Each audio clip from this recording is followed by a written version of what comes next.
Hey everyone, welcome back to the channel. Today I'm going to show you how to recover your disabled or restricted Facebook ad account step by step.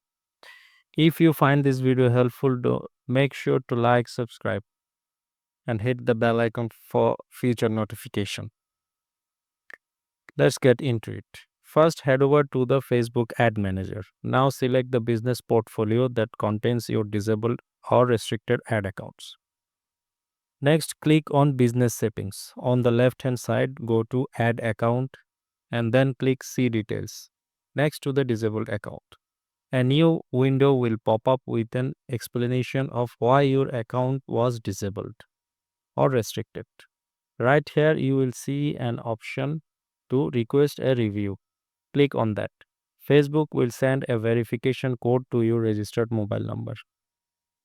Didn't get the code? No problem. Just click Get Another Code and choose a different verification method.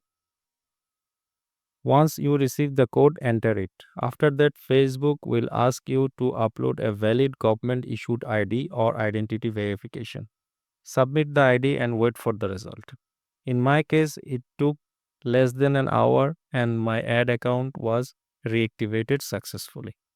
After reactivation, you will be able to create new ad account and get back to the running your campaign. That's it. Hope it works just as smoothly for you. If it did, drop a comment below and let me know. Thanks for watching. I will see you in the next one.